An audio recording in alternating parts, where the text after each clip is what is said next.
அனைவருக்கும் வணக்கம். நாட்டு குதிரைகளை காப்போம் பாலசுப்ரமணியன் பேசுகிறேன். இந்த முறை பார்த்தீங்கன்னா நம்மளுடைய வட இந்திய பயணம். நான் சொன்ன முக்கியமான நபர் வந்து எங்களுடைய குருநாதர் கோழிக்கார் நாட்டுக்கோழி திரு சக்திவேல் அவர்கள். ஐயா வந்து கேட்போம் எப்படி இருந்துச்சு நம்மளோட இந்த பயணத்தில். பார்த்தீங்கன்னா ஐயா எத்தனை குதிரைகள் எடுக்க சொன்னாங்க, அப்புறம் கடைசியாக எத்தனை குதிரைகள் வந்து சேர்ந்துச்சு, எல்லாம் வந்து விவரமாக அவங்க பேசுவாங்க. இந்தாங்க பேசுங்க. வணக்கம். வணக்கம் வணக்கம். ஒரு குதிரை எடுத்துட்டு வர சொல்லி அனுப்பினா அந்த குதிரை தொழில் செஞ்சதை பார்த்துட்டு ஒன்று எடுத்துக்க, 2 எடுத்துக்க, அப்புறமேல இன்னொன்று நல்லா பண்ணு 3 குதிரை எடுத்தாச்சுன்னா 3 குதிரையுமே நல்ல சின்சராக நல்லா இருக்குதுன்னா நல்ல தொழில் செய்யுது. நம்ம வாரம் 2 டைம் 4 டைம் ஓட்டுறதுக்கோசரம் வீட்டு சொந்த யூஸுக்கோசரம் போய் எடுத்துகிட்டு வந்ததுண்ணா குதிரை நல்ல தெளிவாக போகுதுண்ணா. ஒரு குதிரையும் ஓடுறத வந்து பாலனை வந்து யூடியூப்பில் போட்டு அனுப்புவார். ஒரு தனித்தனியாக சென்சராக போட்டு அனுப்புவார். ஓடும்போது பார்த்துக்கங்க. அவர் தான் எடுத்துகிட்டு நாங்கள் போவே இல்லைண்ணா. அவரே பாலானம் போயிட்டு குஜராத்லேருந்து எடுத்துகிட்டு வந்துக்கிறாங்கண்ணா. இப்போ காலையில் 7 மணிக்கு வந்து வீடு சேர்ந்துது. இதுக்கு ஒன்று ஒரு 5 நாள் ரெஸ்ட் கொடுத்து ஓட்டுவோங்கண்ணா. 5 ஊர் எடுத்துகிட்டு வரேன் இந்த குதிரை. இப்போ நீங்கள் இப்போ நிறைய பேர் குதிரைங்க வளர்க்குறாங்க. உங்களுடைய பயன்பாடு எதுக்காக நீங்கள் குதிரை வளர்க்குறீங்க, இல்லை எதுனா குதிரை வளர்த்தா என்னென்ன அப்படிங்கிற மாதிரி சொல்லுங்கள். எதுக்காக குதிரை வளர்க்கணும் அப்படிங்கிற மாதிரி மக்களுக்கு கொஞ்சம் தெளிவாக சொல்லுங்களேன். ஏன்னா தொழில்னா பல பேத்துக்கு என்ன தொழில் என்னங்கிறது புரியல. அதை கொஞ்சம் விரிவாக என்னென்ன பார்த்து வாங்கணும் அப்படிங்கிறது. ஏன்னா ஐயா தான் எனக்கு எல்லா சந்தைக்குமே கூட்டிகிட்டு போய் இப்படி தான் செலெக்ஷன் பண்ணணுங்கிறத சொல்லி கொடுத்துருந்தாங்க. ஸோ அதை நம்ம நண்பர்களுக்கும் எல்லாத்துக்கூடையும் பகர்றதுக்காக, அவர் வாயிலாலே எல்லாத்துக்கும் சொல்கிறதுக்காக தொழில்னா என்ன, எப்படி பார்த்து வாங்கணுங்கிறத கொஞ்சம் விரிவாக அவங்க சொல்லுவாங்க. அவசியம் கேளுங்க. சுழி வந்து 9 சுழி கண்டிஷனாக இருக்கணும்னா 10 சுழி இருக்கலாம், 11 சுழி ராஜா மந்திர்னு இருக்கும், 11 சுழி இருக்கலாம். 9 சுழி நார்மலாக எல்லாம் தாவு இடத்துல இருக்கணும். இந்த இடத்துல இந்த சுழி இருக்கணும்னு அந்த இடத்துல இருக்கணும். 9 சுழி நம்ம தமிழ்நாட்டுக்கு. அதுக்கு மேலே நம்ம வீட்டுக்கு நல்லா இருக்குண்ணா. குதிரைன்னு வச்சுக்கிறவங்க வந்து அது குதிரைக்காருக்கு மட்டும்தான் தெரியும். சும்மா இருக்கிறவங்களுக்கு அட்டையே அப்போ பொழப்பு இல்லாமல் குதிரை வாங்கிட்டுக்கிறாங்க செய்கிறான்னு இருப்பாங்க. குதிரை வச்சுக்கிறவங்களுக்கு என்னுடைய இயக்கம், அதனுடைய பண்பாடு, அதனுடைய பெருமை தெரியும். அதனால் வந்து குதிரை இருக்கிறோம். அதை அனுபவப்பட்டவங்களுக்கு மட்டும்தான் குதிரை பற்றி தெரியும். அது எத்தனை லட்சம்னாலும் 1 லட்சம் கொடுத்து வாங்கலாம், 9 லட்சம் கொடுத்து வாங்கலாம். அது வேறு சம்பாத்திரம். அந்த குதிரை இல்லாதவங்களுக்கு வச்சுன்னு இல்லாதவங்களுக்கு புரியாது. இதை வச்சா எல்லா நன்மை இருக்குதுன்னு எங்களுக்கு தெரியும். அதனால் வச்சுன்னுக்கிறேன். நான் குதிரைக்காருக்கு மட்டும் தெரியும் அதனுடைய நன்மை.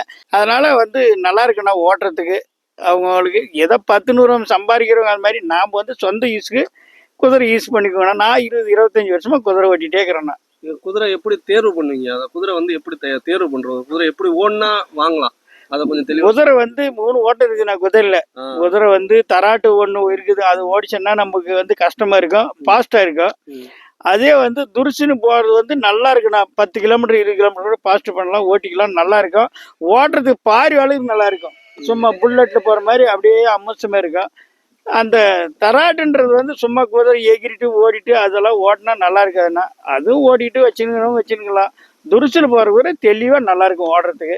இதுக்கு வந்து பால் எண்ணெய் பிடிச்சா வாங்கிட்டு குதிரை எடுத்துக்கலாம்ண்ணா. நாம் வந்து ஓடுறதுக்கு மட்டும்தான் தெரியும். நம்ம இருக்கிற இடம் தான் சொல்லிச்சு, நமக்கு பேச்சு தெரியாது. பால்னால எல்லாம் ஆகணும். பால்னால துருசு போகிற கூட 10,000 எச்சானா கூட எடுத்துகிட்டு வந்துடுவார். அவ்வளோ முடியும். நம்மளெல்லாம் முடியாதுண்ணா. வேறு இங்கேயும் இருக்கிறங்க. நாங்கள் தமிழ்நாட்டிலே நம்ம வீட்டிலே இருக்கிறோங்க. இன்றைக்கி 10 நாள் அது போயிட்டு குதிரை எடுத்துகிட்டு வந்துட்டார். இருக்குதுங்க பாருங்கள். 5 ஊருக்கு எடுத்துகிட்டு வருவேன், நான் ஓட்டுவேன். பாருங்கள், எல்லாருக்கும் தெரியும் நான் ஓட்டும் போது. எங்கள் பெருமையோட எங்களோட எச்ச வச்சுக்குவோம். குதிரை இருந்தாலும் எங்களுக்கு எது போகிற அளவுக்கு எடுத்து வந்துக்கிறேங்க. ஓட்டுவோம் பாருங்கள், பெருமையாக இருக்கும். ஓட்டுறதை பார்க்கலாம். நானுமே பார்த்தீங்கன்னா ஐயாட்ட இருந்து தான் நிறைய விஷயங்கள் கற்றுக்கிட்டோம். குறிப்பாக வந்து இந்த துருசில் ஓடுற குதிரைகளை வந்து எவ்வாறு தேர்வு செய்யறதுங்கிறத பார்த்தீங்கன்னா ஐயாவோட சந்தை ஒரு 8 வருஷத்துக்கு முன்னாடி சாரங்கடால ஒவ்வொரு குதிரையா காமிச்சு இதோட ஓட்டத்தை கவனி, இது எப்படி ஓடுதுங்கிறத பாரு, இது காலை எப்படி தூக்கி வச்சு போடுதுங்கிறத பாரு, மேலே உட்காந்துருக்காங்க குலுங்காம ஓடுறாங்க பாரு, இதெல்லாம் வந்து ஐயா ஒவ்வொரு விஷயமா என்கிட்ட சொல்ல அவங்கள்ட்ட இருந்து கட்டுக்கிட்டது தான் இந்த மாதிரி குதிரைகளை தேர்வு பண்றது. ஐயா இந்த முறை வந்து ஒரு குதிரை வாட்ஸ்அப்ல வந்து அந்த குதிரையோடைய வீடியோ எனக்கு அனுப்பிச்சு விட்டு அந்த நபருடைய ஃபோன் நம்பர் எனக்கு அனுப்பியிருந்தாங்க. அந்த குதிரைக்காக தான் நாங்கள் வந்து இவ்வளோ தூரம் மெனக்கட்டு போகணுமே. எங்களுக்கு வந்து பார்த்தோன்னே கரெக்டாக ஐயாவுக்காக அந்த குதிரை திட்டத்தில் ஒரு 10 நாள் விவசாயிட்டே இருந்துச்சு. அவன்கிட்ட உட்காந்து பேசி இந்த மாதிரி ஐயாவுக்காக நம்ம பேசி அந்த குதிரை முதல்ல எடுத்தோம்.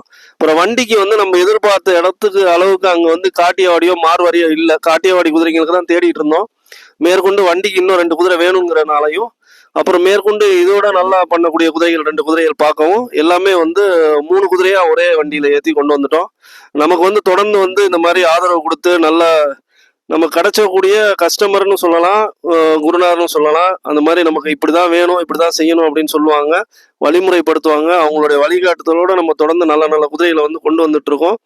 நாட்டு குதிரைகளை காப்போம், சுற்றுச்சூழலை பாதுகாப்போம். இந்த முறை வந்திருக்க குதிரையெல்லாம் பார்த்தீங்கன்னா உங்களுக்கு நாட்டு குதிரை அளவுலேயே வந்து கொஞ்சம் பெரிய ரக குதிரைகளாக நம்ம வந்து எடுத்துகிட்டு வந்திருக்கோம். இது கண்டிப்பாக வந்து அந்தியூரில் ஐயா ஓட்டும் போது நீங்கள் எல்லாருமே பார்க்கலாம். அனைவரும் குருநாதசாமி கோயில் திருவிழாவுக்கு இந்த வீடியோ பார்த்துட்டு தொடர்ந்து வாங்க. ஆகஸ்ட் 13, 14, 15 3 நாள் இருக்குங்கிறத இந்த நேரத்தில் தெரிவிச்சுக்கிறேன். நன்றி, வணக்கம்.